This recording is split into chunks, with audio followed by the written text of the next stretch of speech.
The Tweeterhead Robin has entered the secret sanctuary.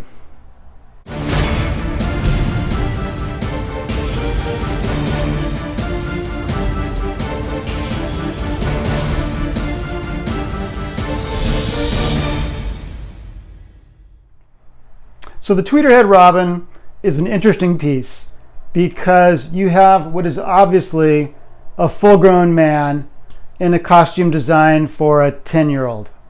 So I'll tell you the way I'm looking at it. This image of Robin in this costume is like the night he decided to become Nightwing.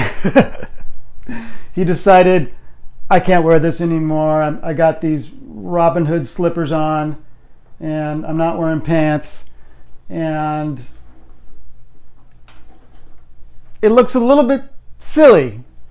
And so, it makes me think about the new Teen Titans when he became Nightwing, and that was kind of a big deal at the time.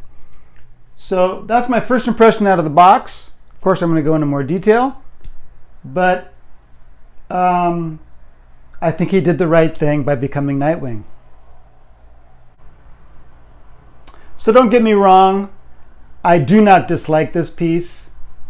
I think it's actually extremely well done. It's a Paul Harding sculpt, and he's always fantastic. I'm going to say a lot of good things about this piece. And, this is something that collectors have talked about for years, that the Robin costume did not age very well as Dick Grayson grew up. He's sporting some serious muscles there. This is not even like a 14-year-old boy. This is a full-grown man. He's maybe 19 here, something like that. So the costume just didn't look right, and that's why he became Nightwing. I'm talking about him like he's a real person, and it wasn't like a business decision by DC. But of course, he became a man, and he needed a more adult-appropriate costume. But let's talk about some specifics. Let's talk about paint to start with. Paint is really nice. I like the hues that they chose, especially of the red. It's a very strong, deep red. It has some nice black shading. And you can see the sculpt there is very, very good. The red really pops against the green and yellow.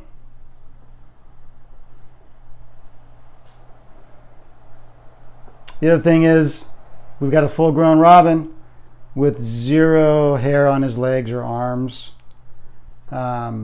Maybe he's a swimmer. I feel like I'm sounding harsh, but I think it's just the contradiction of the full-grown man in what is designed to be a young boy's costume. But the paint everywhere is great. The skin tones are really good. Portrait is really nice, straight out of the comics. Again, I do think this is like a Teen Titans era or new Teen Titans era Robin before he became Nightwing.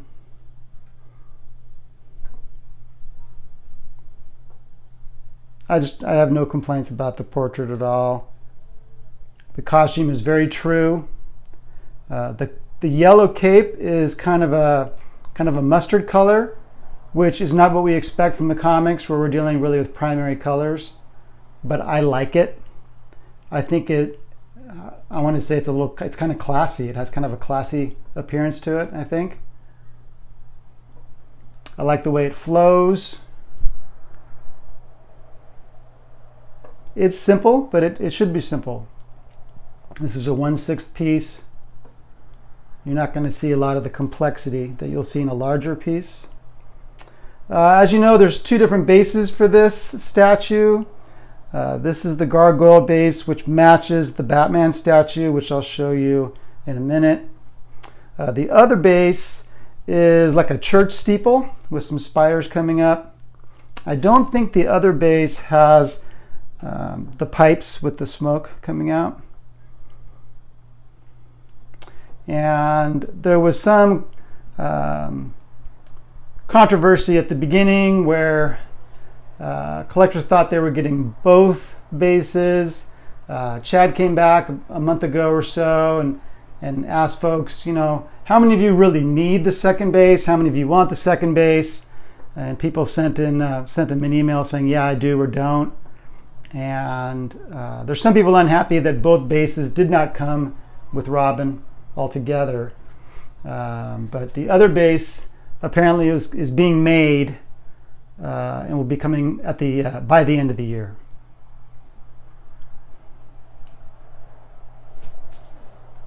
Really good definition on the muscles.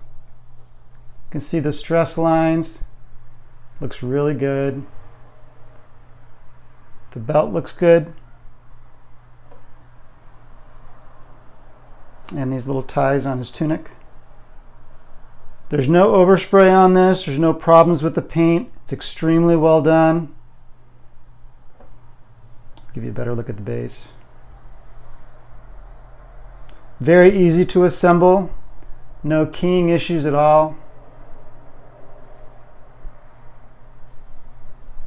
The head and cape come as one piece. So I can show you what it looks like from behind without the cape, but I have to remove his head as well to do that. So you're never going to see this because the cape covers it, but it's still good to see.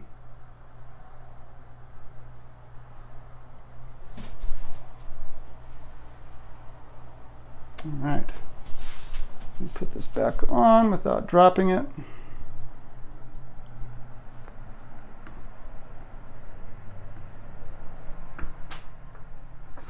There we go. Some very nice elements of the base. This has a copper look to it, and some of the copper is green as it's aged.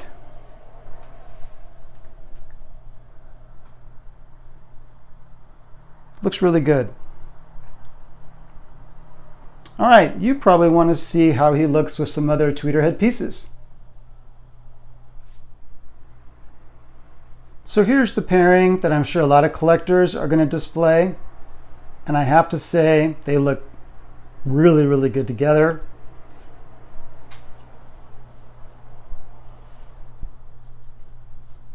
Actually, they look kind of fantastic together. I think anyone that has Batman, either the black version or this blue version, are going to be super happy with how these look together. That's just great.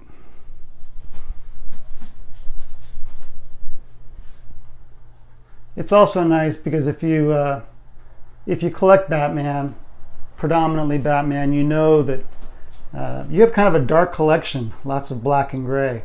So to have the Superpowers line really bring out these brighter colors, it adds life to your collection. It's one of the reasons why I'm really enjoying the new Flash, is that it brings, some red into my Justice League collection. These just look great together. Let's bring Selina into the mix. And again, these three look pretty spectacular together. They make for a fantastic display. I like Selina out front a little bit. Really, really nice. I think we're lucky to have Tweeterhead around to bring these kind of pieces into the market for us. That just looks fantastic. I'm actually thinking of selling some of my Tweeterhead pieces because I'm running out of room, and I have several Tweeterhead pieces in 1/6 scale that I have in quarter scale. So I'm thinking about selling some of the ones where I'm duplicating a character by having it both from Tweeterhead and from Sideshow or XM or somebody else. But these three, I might need to keep all three of these. The great thing about Robin is that you have the option of displaying him with the Batman line, or you can display him with the Teen Titans line. We've already had Donna Troy, And Starfire came out not too long ago. And have any of you heard a negative word about Starfire from Tweeterhead? It's extremely well received. It's a really, really nice piece. I like the new Sideshow piece, but it doesn't really look like any Starfire that I've ever seen. Whereas the Tweeterhead version is lifted right out of the comics.